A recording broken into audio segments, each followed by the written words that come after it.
Hello guys, welcome to my YouTube channel unique English grammar. आज मैं आपको subordinate clause का पार्ट 2 जिसमें नाउन क्लॉज हुए, तो आज मैं आपको नाउन क्लॉज के बारे में बताऊंगा। जब कोई सिंपल सेंटेंस किसी अनसिंपल सेंटेंस में इस तरह जुड़े कि जुड़कर वह दूसरे सेंटेंस की वर्ब का सब्जेक्ट हो या कॉम्प्लीमेंट हो या ऑब्जेक्ट हो या प्रीपोजिशन का ऑब्जेक्ट हो या किसी नाउन का केस इन अपोजिशन बन जाए, तो इस तरह जुड़ा क्लॉज नाउन क्लॉज कहलाता है। तो सबसे पहला भाग है सब्जेक्ट ऑफ ए वर्ब, यानी कि वर्ब का सब्जेक्ट हो।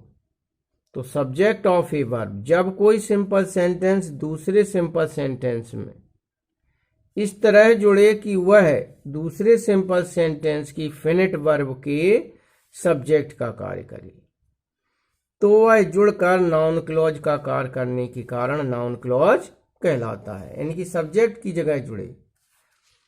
तो आओ इसे एग्जाम्पल के माध्यम से देखें कैसे हमें जोड़ना है।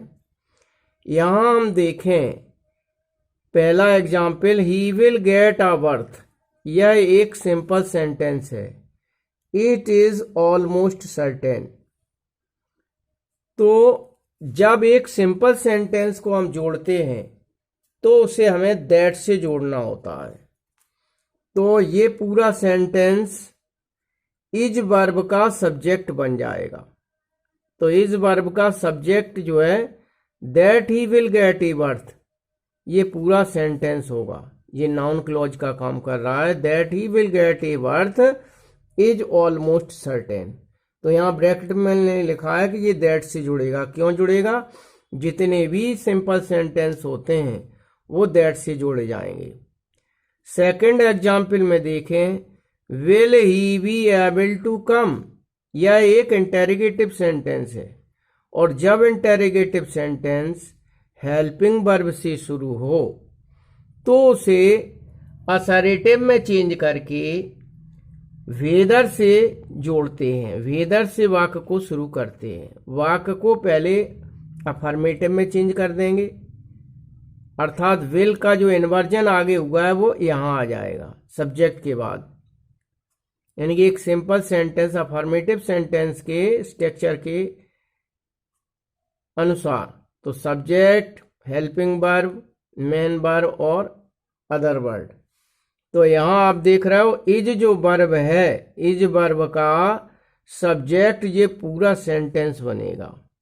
तो whether he will be able to come, देखो इसमें विल का इधर हो गया कि नहीं, क्योंकि ये इंटेरोगेटिव था और ये बन गया अफर्मेटिव। तो whether he will be able to come और इज डाउटफुल, इट के स्थान पर ये पूरा सेंटेंस जुड़ता है। इट सब्जेक्ट है और सब्जेक्ट के स्थान पर ये पूरा सेंटेंस जुड़ता है।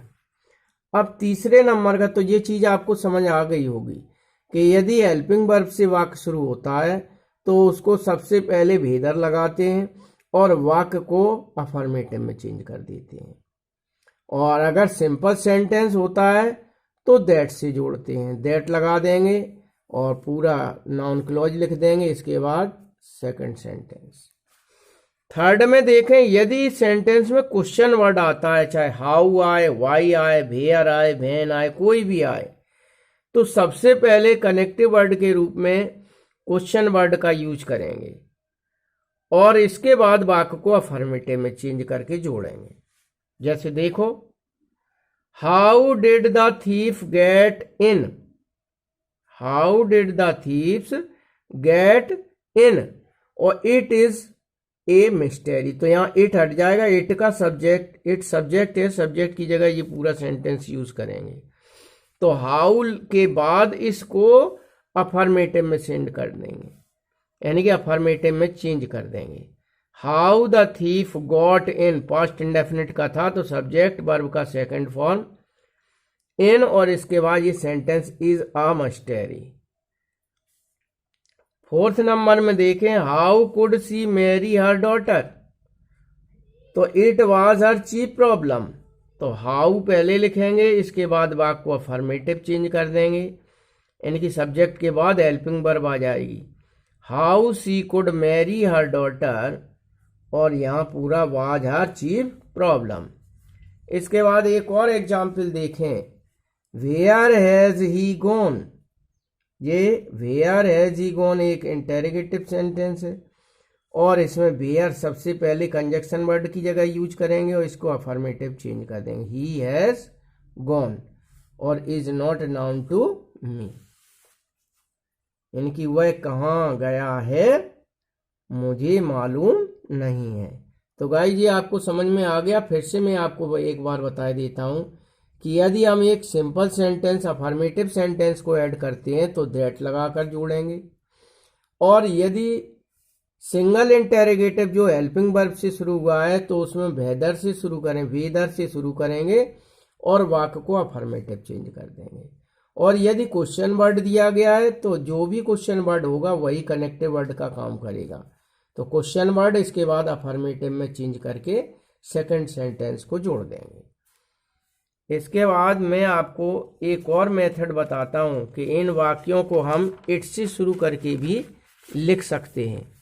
तो आओ इसमें हम ये बताएं कि कैसे हम इट से शुरू करके करते हैं। Rewrite the sentence beginning with it, इस तरह से क्वेश्चन करने को आता है। Rewrite the sentence beginning with it, यानी कि एक जुड़ा हुआ वाक्य लिखा हुआ है और इसे इट से शुरू करना है। तो जैसा कि अभी हमने आपको सेपरेट सेंटेंस को जोड़ना बताया, तो दूसरा सेंटेंस इट से शुरू हुआ था, तो जहां से दूसरा सेंटेंस ऐड होता है वहीं से हम इसे शुरू कर देते हैं। देखो यहां से ये सेंटेंस था, पूरा मैंने अंडरलाइन लगाई है, ये सेंटेंस था, इसका सब्जेक्ट था इट, तो यहीं से शुरू करके और जो आगे सेंटेंस लगाया उसे हम पीछे लिख देंगे। देखो यहां से शुरू किया, इट लगा दिया पहले, इज एन एस्टेब्लिश्ड फैक्ट, तो it is an established fact, और बस यहाँ दैट से लेके और सन तक ये पूरा दूसरा सेंटेंस है जो पहले जुड़ा हुआ था। That the earth moves around the sun, तो ये बिगिनिंग विथ इट करने का तरीका ये है कि हम इट से यहां से शुरू करेंगे जहां से दूसरा सेंटेंस जुड़ा है। इसके बाद इसमें भी that you spoke the truth, यहां ये देखिए मैं अंडरलाइन करके आपको बताता हूं, ये यहां से वाक्य जुड़ा हुआ है, तो इसके आगे इट लगा के इट इज गुड, और that you spoke the truth जो आगे सेंटेंस लगा है वो पीछे लगा देते हैं। थर्ड नंबर में देखें, that the sanction has been made, और यहां सेंटेंस ये इस इज का ये सब्जेक्ट था, तो इसके आगे इट लगा दिया, इट इज नॉट ट्रू, और जो सब्जेक्ट था वो पीछे, that the sanction has been made. Fourth में देखें, that you did not know this, यहाँ ये इतना है वाज नॉट ओबियस, तो इसी को हम इट वाज नॉट ओबियस, और दैट से यहाँ शुरू हुआ है, that you did not know this. Fifth number में देखें, that I shall come is not certain, तो ये इतना सेंटेंस है, इसके आगे इट लगा देंगे, इट इज नॉट सर्टेन और दैट आई शैल कम। तो देखिए इस सेंटेंस को अर्थात नाउन क्लॉज को हम दो तरीके से बना सकते हैं, एक तो नाउन क्लॉज की तरह है और दूसरा बिगिनिंग विथ इट की तरह है, यानी कि नाउन क्लॉज के स्थान पर सेंटेंस को जोड़ देते हैं और इसको इट से शुरू करते हैं तो ठीक उल्टा कर देते हैं, पीछे वाले वाक्य को आगे, आगे वाले वाक्य को पीछे ऐड कर देते हैं। तो गाइज आज का वीडियो आपको पसंद आया हो तो इसे लाइक करें, शेयर करें, चैनल को सब्सक्राइब नहीं किया है तो चैनल को सब्सक्राइब करें। और ये बहुत ही इम्पोर्टेंट आज का टॉपिक है और इसके 5 भाग होते हैं। आज मैंने आपको ये फर्स्ट पार्ट पहला भाग बताया है, कल मैं आपको दूसरा भाग बताऊंगा। इसी के साथ आज का टॉपिक यहीं समाप्त होता है। जय हिंद, जय भारत।